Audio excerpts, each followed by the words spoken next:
Welcome back to the Aubergine Chef. Now today we'll be continuing on my breakfast mini-series by doing chocolate eclair crepes. Now crepes are great because they can go with sweet, savory, and anywhere in between. So you can use it for breakfast, you can use it for brunch, you can use it for dinner, and of course you can use it for dessert. Now I'm going to show you how to make a sweet version of, with the crepes, but you don't have to change the crepe recipe at all in order to use the same crepe for a savory item. And I'll go over that at the end of the episode, giving you little variations, and I'll include variations for crepes in the recipe on my website, www.theauberginechef.com.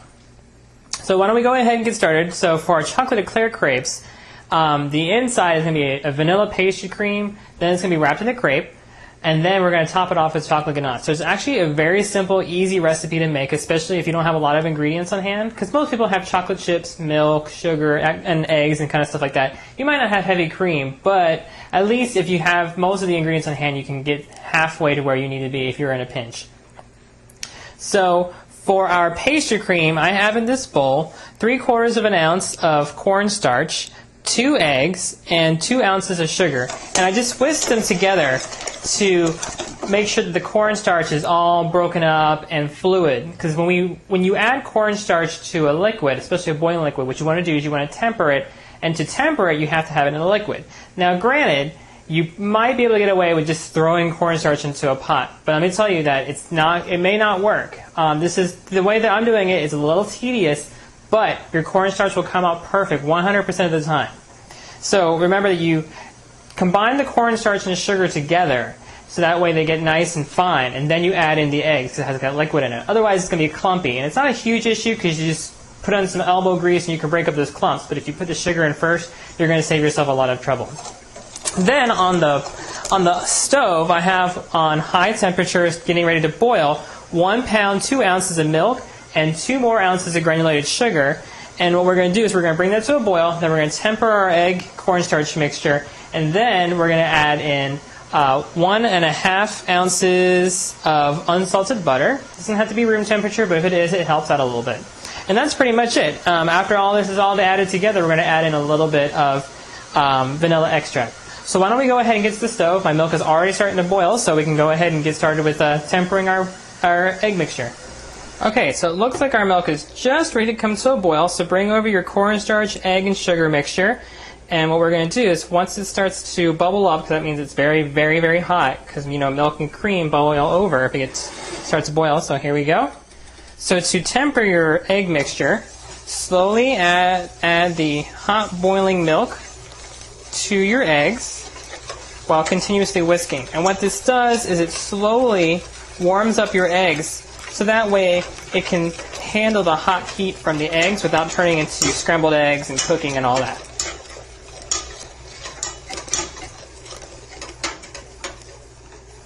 Okay, so once all of your liquid has been added to your egg mixture, you can bring it back to the pot.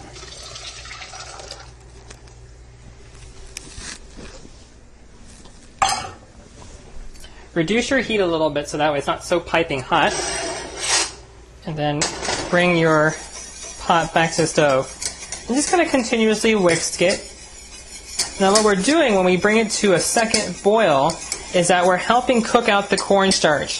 So that way it doesn't have the same flavor, it doesn't have that starchy, nasty flavor in our pastry cream.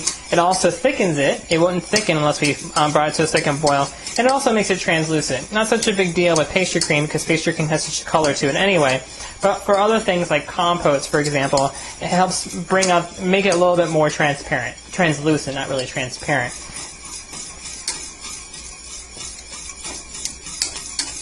Be careful when you're on the stove with your pastry cream because it can bubble back and burn you. So just take your time doing it over a medium-high heat. Don't do it on super high heat because you're sure to burn yourself that way. And just keep whisking it for about 1 to 3 minutes until that cornstarch is nice and cooked out. Alright, once your pastry cream comes to a second boil, go ahead and put it into a clean bowl. And then we're going to go ahead and add in our butter.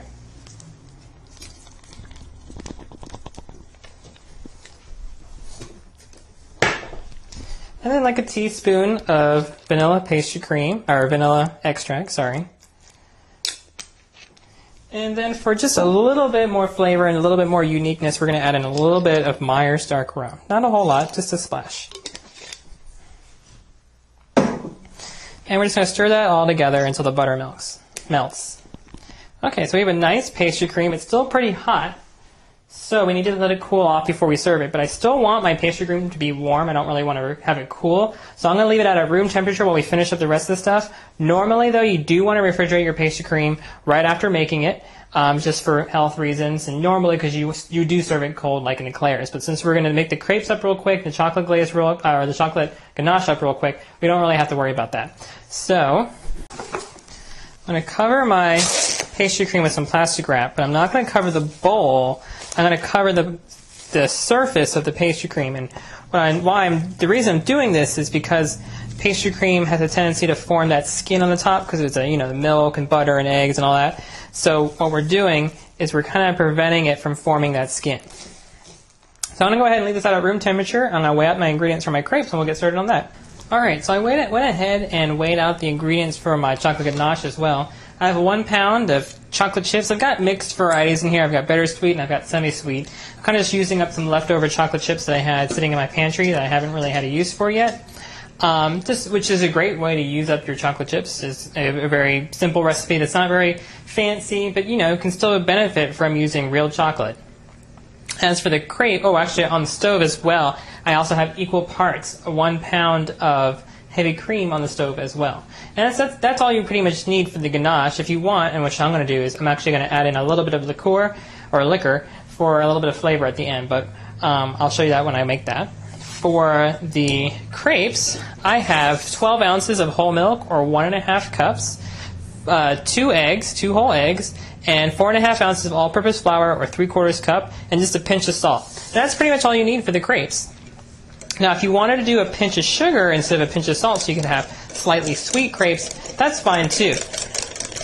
And what we want to do now is we just want to make sure there's perfectly smooth batter for our crepes. So no lumps, no clumps. And if you want, you can do this in a blender. But, that's just one more thing we have to clean. And I think we can handle a little bit of elbow grease. Alright, so once you have a nice smooth batter, go ahead and heat your skillet on the stove at about medium-high heat, and make sure it's well greased with either butter or pan release. And depending on the size of the skillet or the pan that you're going to use, depends on how much batter you're going to need. If you were going to do a slightly larger pan, you'd probably need about 1/3 cup, but for this one you probably need a little bit less. So I think it should be hot enough.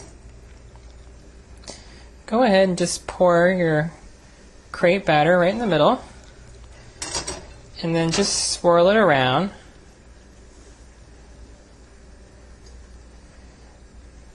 So that way it covers the entire bottom of the pan. And then we just let it sit for a little bit. Okay, once your crepe is set in the oven or on the stove for about a minute or two, go ahead and flip it over.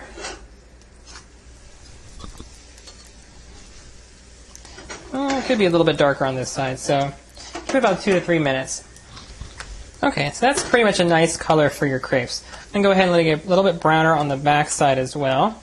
And then I'm going to make a few more crepes. And then what I'm going to do is while I'm making the crepes, I'm going to go ahead and boil my heavy cream to make the ganache. Alright, so once your 1 pound of heavy cream comes to a boil, go ahead and add that to your 1 pound of chocolate chips. I'm going to go ahead and add in a tablespoon of butter. You can add up to 2 ounces or 4 tablespoons if you'd like. As long as you're doing your 2 pound ratio, of course.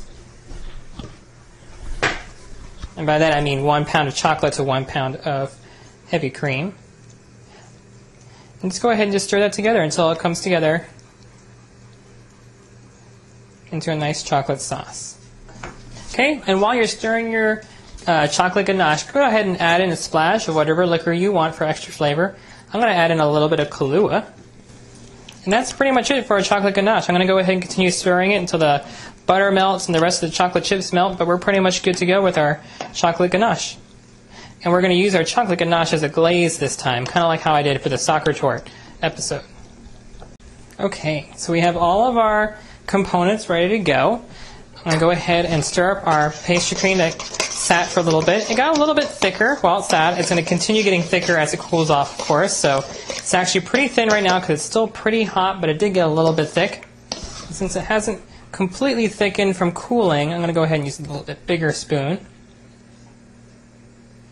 And just going to pour it in my crepe. If you were using a thicker pastry cream, you could even pipe it into your crepe.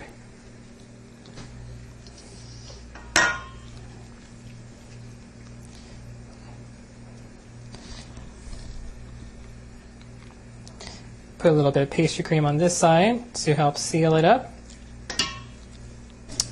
And then we're going to pour on the chocolate glaze, the chocolate ganache glaze that we made.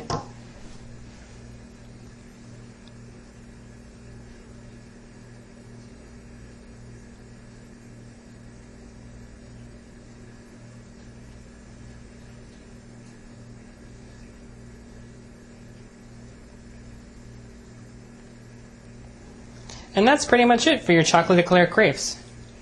Alright, and there you go, your own homemade chocolate eclair crepes. Now keep in mind that crepe recipes, the thinner you pour the batter and the thinner your crepes are, it's considered to be a little bit more professional, a little bit more accurate, and a little bit more authentic to how crepes are supposed to be. But if you're not really comfortable with a very thin crepe, like if it's cracking or breaking or tearing and you're just having a hard time, it's okay to make it a little bit thinner. It's just for you and no one's going to judge you. So don't worry about the whole thinner crepe thing if you don't really feel like making a really thin crepe. Also keep in mind that for some of the variations, another variation anyway, because this is a variation, but another variation for a savory crepe is for something I found in Rachel Ray's magazine called sausage crepesadias. Now, sausage crepesadias is pretty simple. All it is taking mild Italian sausage, breaking it up into those little clumps like ground beef you would with ground beef, adding in a little bit of red onion and cooking on the stove until the sausage is brown. Then you want to make your own homemade salsa with like lime juice, onions, jalapenos, tomatoes, cilantro, whatever you like to make your own homemade salsa with, and then go ahead and blend it up or chop it or however you want to make it. Then make your crepe recipe just like we did here today. Nothing changed. You don't need to change anything. Just make sure you use salt, not sugar. And what you do is then you kind of fill the crepe with the sauce. Well, you fill the crepe with sausage, but you don't wrap it up. You just leave it flat, like an open face. Top it off with the sausage and onion mixture you just cooked in the pan. Then top it off with a healthy mixture of the shredded cheese or four-kind Mexican cheese, whatever you have on hand. Add a little bit of cilantro, fresh cilantro. Put another crepe on top, so you're kind of sandwiching it together. And then you just bake it in the oven 375 degrees until the cheese is melted. Then you take it out, cut it up, and serve it with the salsa, either on top or on the side. And that's pretty much it. And I actually have that for dinner pretty frequently because it's just a really easy recipe to do. And most of the time, most of those ingredients I have on hand from other recipes. Like sometimes I'll buy too many tomatoes and I have one extra tomato. So great, I can make salsa. So that's one way to use crepes. Crepes are really, really flexible and you should add it to your repertoire if you don't already have it in your repertoire because you can use it for just about anything. So anyway, I hope you learned a lot today. Thanks for watching. And remember, the Aubergine Chef demystifying dessert one recipe at a time.